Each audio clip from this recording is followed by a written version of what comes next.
Show में आपका स्वागत है। चलिए आज जरा समय में पीछे चलते हैं। एक ऐसे भारत की कल्पना कीजिए जो पुरानी दकियानूसी परंपराओं की बेड़ियों में जकड़ा हुआ था। आज हम उसी क्रांति की कहानी को समझेंगे जिसने इन बेड़ियों को तोड़ा और एक नए मॉडर्न भारत की बुनियाद रखी। तो सबसे पहला और बड़ा सवाल यही उठता है कि आखिर 19वीं सदी के भारत में सोशल और रिलीजियस रिफॉर्म्स की इतनी ज्यादा जरूरत आन क्यों पड़ी थी। मतलब ऐसा क्या चल रहा था समाज में जिससे बदलना इतना जरूरी हो गया था। देखिए, उस दौर का समाज ना कुछ ऐसी कुरीतियों से घिरा हुआ था जिनके बारे में सोचकर आज भी रोंगटे खड़े हो जाते हैं। जरा सोचिए, सती प्रथा, जिसमें एक विधवा को उसके पति की चिता पर जिंदा जलने पर मजबूर कर दिया जाता था, या फिर बाल विवाह, छोटी छोटी बच्चियों की शादी, और तो और जाति के नाम पर इतना गहरा भेदभाव और छुआछूत कि इंसान को इंसान नहीं समझा जाता था। तो चलिए आज के सफर में हम यही समझने वाले हैं। हम इन 5 हिस्सों में पूरे टॉपिक को कवर करेंगे। पहले देखेंगे कि समाज में ज़रूरत क्या थी, फिर सुधार की सुबह कैसे हुई, कौन सी नई आवाज़ें उठी, जाति व्यवस्था को कैसे चुनौती दी गई, और आखिर में इन आंदोलनों की विरासत क्या रही। तो शुरू करते हैं हमारे पहले सेक्शन से, अ सोसाइटी इन नीड। यहाँ हम उन प्रॉब्लम्स को करीब से देखेंगे जिन्होंने एक पूरी क्रांति को जन्म दे दिया।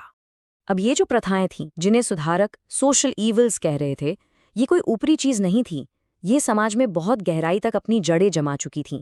इनको बदलना, इनको चैलेंज करना, सच पूछिए तो लगभग नामुमकिन सा लगता था। पर कहते हैं ना, जहाँ चाहा वहाँ राह। कुछ हिम्मत वाले लोग आगे आए और उन्होंने इसी नामुमकिन काम को मुमकिन बनाने का बीड़ा उठाया। और यहीं से कहानी में एंट्री होती है सुधार के एक बड़े नायक की, राजा राम मोहन रॉय और उनके ब्रह्म समाज की। कह सकते हैं कि यहीं से इस बदलाव की एक ऑर्गेनाइज्ड शुरुआत हुई। राजा राम मोहन रॉय को यूं ही the first modern man of India नहीं कहा जाता। वो एक कमाल के विजनरी थे। एक ऐसे इंसान जो अपनी जड़ों का, अपने अतीत का सम्मान तो करते थे, लेकिन उनकी नज़र हमेशा भविष्य पर टिकी होती थी। उन्होंने लॉजिक और रैशनैलिटी, यानी तर्क और विवेक की आवाज़ को सबसे ऊपर रखा। तो देखिए, उनकी शुरुआत हुई 1815 में आत्मीय सभा के साथ। ये एक तरह का डिस्कशन फोरम था जहां एकेश्वरवाद, यानी एक ही ईश्वर है के विचार पर जोर दिया गया। और फिर इसी सोच को एक बड़ा प्लेटफॉर्म देते हुए उन्होंने 1828 में ब्रह्म समाज की स्थापना की।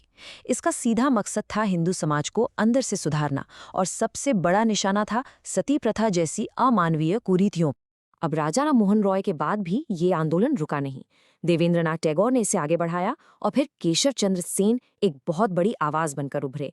हाँ, ये बात और है कि आगे चलकर विचारों में कुछ मतभेद हुए और ब्रह्म समाज 2 हिस्सों में बढ़ गया, एक आदि ब्रह्म समाज और दूसरा ब्रह्म समाज ऑफ इंडिया। ये दिखाता है कि कोई भी बड़ा मूवमेंट कैसे समय के साथ इवॉल्व होता है।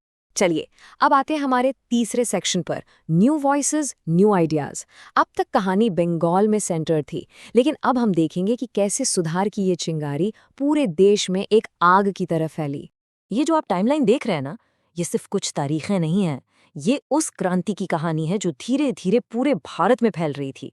1867 में प्रार्थना समाज, फिर 1875 में आर्य समाज, एक के बाद एक अलग अलग संगठन सामने आ रहे थे, और हर संगठन अपने साथ एक नई उम्मीद लेकर आ रहा था। अब 2 सबसे बड़े मूवमेंट्स को कंपेयर करना बहुत जरूरी है, ब्रह्म समाज और आर्य समाज।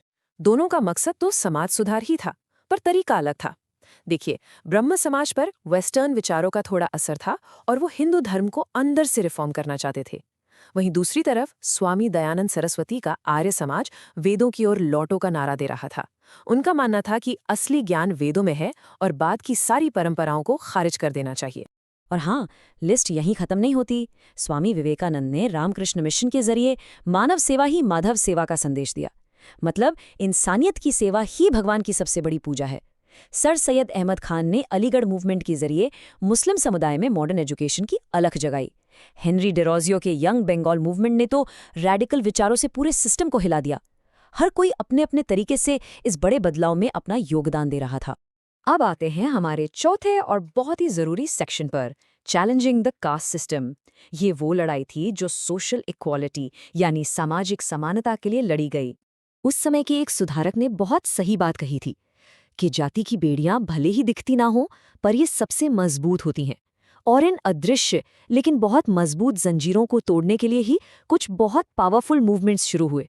इस लड़ाई के महानायक थे ज्योतिबा फुले, जिन्होंने सत्यशोधक समाज बनाया, पेरियार, जिन्होंने सेल्फ रिस्पेक्ट मूवमेंट चलाया, और फिर महात्मा गांधी और डॉक्टर बी.आर. अम्बेडकर, जिन्होंने दलितों के अधिकारों और छुआछूत के खात्मे के लिए अपनी पूरी जिंदगी लगा दी।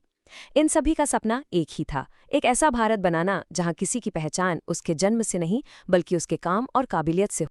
तो चलिए अब हम पहुंच गए हैं अपने आखिरी सेक्शन पर, द लेगेसी ऑफ रिफॉर्म। सवाल ये है कि इन सारे आंदोलनों का नतीजा क्या निकला, इन्होंने मॉडर्न इंडिया को कैसे शेप किया। देखिए, इसका असर बहुत गहरा और दूर तक जाने वाला था। कानूनी तौर पर सती प्रथा को खत्म किया गया, महिलाओं की शिक्षा के लिए दरवाजे खुले। हाँ, जाति व्यवस्था पूरी तरह खत्म नहीं हुई, लेकिन उसकी जड़ें जरूर कमजोर हुईं। और सबसे बड़ी बात, इन आंदोलनों ने लोगों में एक नई चेतना, एक नेशनल अवेकनिंग पैदा की। इसने लोगों को सवाल पूछना सिखाया, और यही बौद्धिक जमीन थी जिस पर आगे चलकर हमारे स्वतंत्रता संग्राम की इमारत खड़ी हुई। और ये रहा आपके लिए एक क्विक रिवीजन चीट शीट। इसमें आपको मेन मूवमेंट्स, उनके फाउंडर्स और साल एक ही जगह पर मिल जाएंगे। आप चाहें तो इसका स्क्रीनशॉट ले सकते हैं। तो इस पूरी चर्चा के बाद मैं आपके लिए एक सवाल छोड़कर जा रहा हूं। जब आप आज के समाज को देखते हैं तो आपको क्या लगता है, 19वीं सदी की वो कौन सी सुधारवादी सोच है जिसकी आज हमें सबसे ज्यादा जरूरत है? अपने विचार नीचे कमेंट्स में जरूर शेयर कीजिएगा। अगर आप इसी वीडियो के बेस्ट क्वालिटी नोट्स चाहते हैं तो इस टेलीग्राम चैनल को ज्वाइन करें। चैनल का लिंक डिस्क्रिप्शन बॉक्स में दिया गया है।